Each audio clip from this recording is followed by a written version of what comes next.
Ja, grüß euch Leute, hallo und herzlich willkommen zu einem neuen Video auf unserem Kanal. Ja, es ist heute Samstag, der 20.01.2024. Wir haben aktuell KW3, beziehungsweise die letzten beiden Tage der KW3. Und ich möchte mich mit euch nochmal zusammen die Kurse anschauen. Hat mir letzte Woche Samstag schon gemacht. Es hat sich da natürlich einiges bewegt. Und ich würde sagen, wir starten einfach mal rein. Ja, overall, das sind die ganzen Coins beziehungsweise Token, die ich bei mir in der Watchlist drin habe. Davon laufen ja bei uns die meisten Projekte. Bei euch ja sicherlich auch.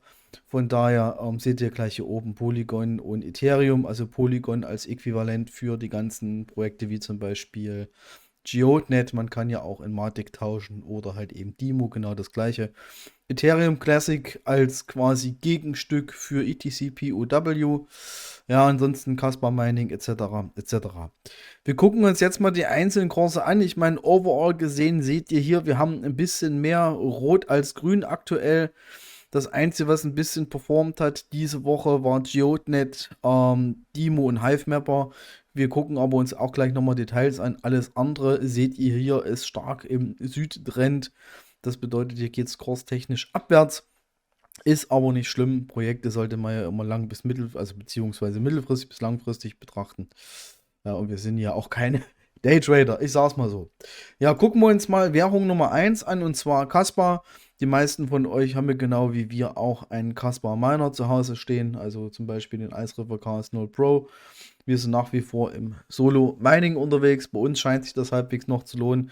Bei den meisten von euch da draußen scheinbar nicht. Stellt auf Pool-Mining um, wenn ihr einen Return on Invest erreichen wollt. Ja, von daher, ihr seht hier aktuell den Kurs. Wir liegen zwischen 9 Cent und 9,5 Cent. Der Wochenchart letzte Woche waren wir so im Schnitt bei 10%.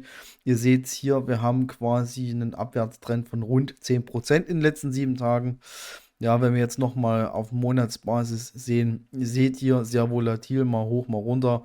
Wo sich letztendlich der Kaspar hin entwickeln wird, ist natürlich absolut fraglich. Wir sehen Kaspar schon relativ weit oben, was den Kurs angeht. Aber ihr wisst, wie es ist. Krypto ist immer noch so ein Game. Ja, es kann halt eben viel passieren, im Positiven als auch im Negativen.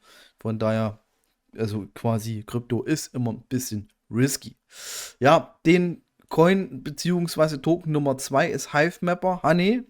Da gab es diese Woche relativ gute News und da haben viele gedacht, oh, jetzt geht der Preis richtig durch. Und zwar ist der Honey Token jetzt bei Coinbase handelbar. Das heißt, diese Woche ist Honey, also Hivemapper Token, bei Coinbase aufgenommen worden, kann dort auch gehandelt werden, also kaufen, verkaufen etc. Viele hatten sich dadurch natürlich einen absoluten Hype erhofft. Der Hype in Anführungsstrichen ist natürlich oder leider ausgeblieben. Ich sag's mal ganz einfach. Ja, trotzdem auf den Monat gesehen seht ihr hier, es ist ein Trend drin, der nach oben geht. Und auch nochmal für euch zur Information, was Honey, momentan ist es so, dass wenn ihr euch dazu entscheiden solltet, euch doch eine Dashcam zuzulegen, bis 31.01. kriegt ihr nach 200 gefahrenen Kilometern auch wieder 1000 Honey-Token für Umme kostenlos, umsonst sozusagen. Wir können ja mal gucken nach aktuellen Kurs. 1000 Stück. Das sind 202,24 €. Da ist ja quasi fast eure Dashcam bezahlt. Ja, wenn der Kurs natürlich steigt, wird es natürlich auch noch ein bisschen mehr. Also ich packe euch mal den Link noch in die Beschreibung rein, falls ihr euch noch vorhabt, euch einen Hivemapper Dashcam zuzulegen.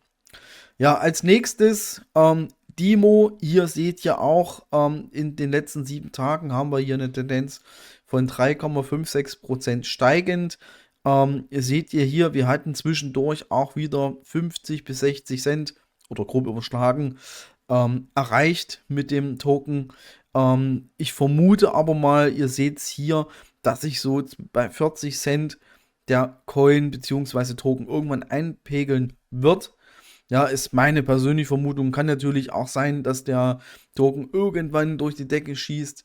Ja, und das wäre natürlich richtig gut für uns alle natürlich. Bei Dimo haben wir aber jetzt natürlich den Effekt, dass wirklich sehr, sehr viele am Projekt mitmachen.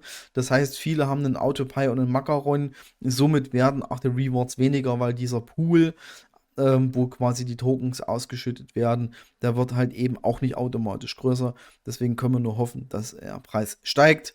Ja, aber ich habe es vorhin schon mal gesagt, Krypto ist ein Game, man steckt nicht wirklich drin. Ja, beziehungsweise kann halt eben auch nicht wirklich spekulieren, was hier passiert. Meine Meinung aktuell zum Demo ist, wenn ihr vorhabt, euch noch ein Demo-Gerät zu kaufen, holt euch lieber einen Macaron, der ist nicht teurer, beziehungsweise ist nicht allzu teuer, weil der Return on Invest wird natürlich durch die weniger Token, die ausgeschüttet werden, auch weiter nach hinten laufen. Ja, von daher überlegt es euch noch, ob ihr überhaupt Bock habt, daran teilzunehmen. Ich meine, für uns hat es sich gelohnt. Ihr kennt ja unsere Videos über Demo. Ja, als nächstes Helium IoT. Ihr seht hier jetzt natürlich an alle, die von euch einen Helium-Miner am Laufen haben. Ihr seht hier, wir haben in den letzten 7 Tagen einen Abwärtstrend von 8,47%. Das heißt, momentan liegt der Kurs bei 0,0001671 IoT, beziehungsweise Euro versus IoT. Auf den Monat gesehen seht ihr auch hier hoch und runter, hoch und runter. Im Gegenteil, Monatsbasis haben wir hier minus 20% ganz sogar. Und auf Jahresbasis sieht es aber natürlich ein bisschen anders aus. Also die Hoffnung ist natürlich auch da, dass langfristig gesehen der IoT-Token auch steigt und dem auch eure Einnahmen natürlich. Und ja, wir haben ja bei uns aktuell 4 Helium-Hotspots noch am Laufen, 6 insgesamt. 4er auf Helium, 2 laufen auf Crank beziehungsweise im Dual Mining, aber vielleicht mache ich dann noch mal ein Video dazu, wie es das entwickelt hat. Sieht ja eigentlich gar nicht mal so schlecht aus. Also kombiniert mit Crank-Einnahmen kann man sich eigentlich also anschauen, beziehungsweise kann sich sehen lassen. Ja, das nächste Thema, Deeper Network. Also ich habe den mit drin, weil alle, die unseren Kanal kennen, wissen, dass wir einen Deeper Pico bei uns laufen haben. Sprachschwierigkeiten. Es ist ganz schlimm aktuell. Naja, auf jeden Fall bei knapp beziehungsweise bis mehr als 1 Cent Wochenstatus, beziehungsweise auf die Woche gesehen minus 10,47%. Allerdings langfristig betrachtet, seht ihr hier, sieht das eigentlich gar nicht mal so schlecht aus. Und das All-Time High, ich muss mal ganz kurz gucken, das war relativ hoch. Haben wir hier irgendwo das All-Time High? Genau, das All-Time High liegt bei 31 Cent. Das heißt, hier ist definitiv nochmal ein Potenzial von 31x da. Ja, aber hier ist ein Screenshot da. Ich habe momentan meine eigene Meinung zum Deeper Network. Es ist schwierig auszuzahlen. Man kann nur alle 12 Stunden 600.000 Deeper auszahlen. Und das natürlich für alle, die das benutzen. Zusätzlich kommt noch dazu, dass man jetzt quasi ein Burning hat. Man muss ein Zwangsburning machen. Das heißt, man muss Token verbrennen, die einem natürlich abgezogen werden. Und das macht es natürlich aktuell wirklich extrem uncool, das Projekt. Und ich habe auch schon mehrfach geschrieben an Deeper Network, dass es keine gute Lösung ist. Ja, ich meine, klar, das Burning, da werden halt eben die Token verbrannt. Aber, und das stützt auch ein bisschen kurz, ich meine, das ist zu sehen, keine Frage. Aber wenn ihr 10, 20% Burning bezahlt, also ihr zahlt 10.000 Token aus, müsst nochmal extra 2.000 Token bezahlen fürs Burning, damit ihr eine Auszahlung bekommt, finde ich aktuell absolut uncool. Und ja, ich muss gucken, wie sich das letztendlich entwickelt. Vielleicht geht das Projekt bei uns auch raus. Ich weiß es noch nicht. Ich muss mal schauen, wie sich das letztendlich auch entwickelt. Ja, last but not least, Geodenet. Und Geodenet hat sich ja wirklich in den letzten 7 Tagen wirklich sehr gut entwickelt, beziehungsweise ist wieder gestiegen. Ihr seht es hier, wir hatten einen Start von knapp 8 Cent. Wir sind jetzt bei ungefähr 11. Ihr seht hier nochmal in den letzten 7 Tagen Anstieg von 24,79%. Dennoch muss man auch dazu sagen, auf Monatsbasis gesehen, guckt mal hier, wo wir waren. Wir gucken einfach mal aufs Jahr. Ihr seht hier auch letztendlich das Potenzial. Das heißt, wenn man hier sieht, knapp 16 Cent pro Geodenet, das ist schon eigentlich ganz schön viel. Ja, nach dem Halving, was bei Geodenet war, seht ihr, hier ist der Kurs kontinuierlich nach oben gegangen. Das heißt, auch hier das Halving was gebracht. Es hat halt eben ein bisschen gedauert, dass das Halving gegriffen hat. Aber es ist hier letztendlich auch eindeutig zu sehen.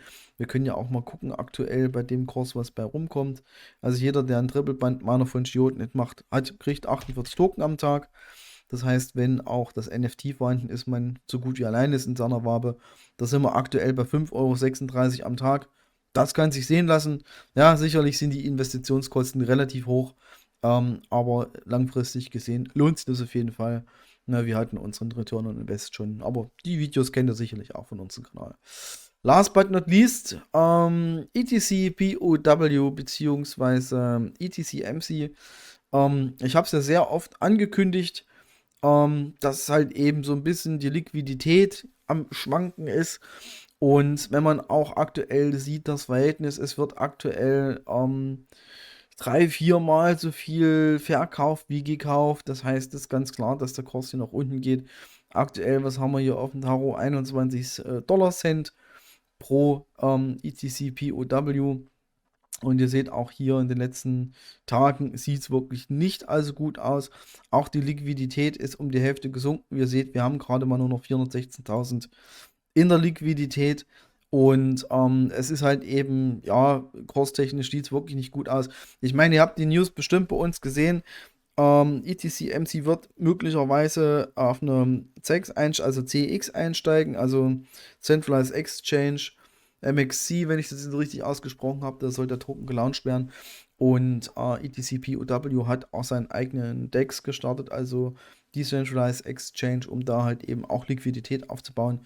Ja, die Frage ist halt eben, funktioniert das, lohnt sich das, greift das dann auch irgendwann mal, beziehungsweise wird sich der Kurs nochmal stabilisieren. Wir werden es auf jeden Fall sehen. Wir haben 2 Nodes am Laufen, die Nodes laufen auf jeden Fall weiter.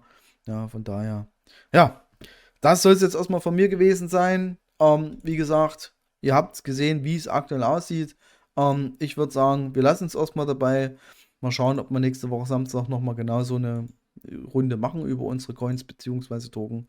Und ich würde sagen, das soll es von mir gewesen sein. Ich bedanke mich bei euch, wünsche euch noch ein schönes Restwochenende. Bis die Tage, bis später. Ciao.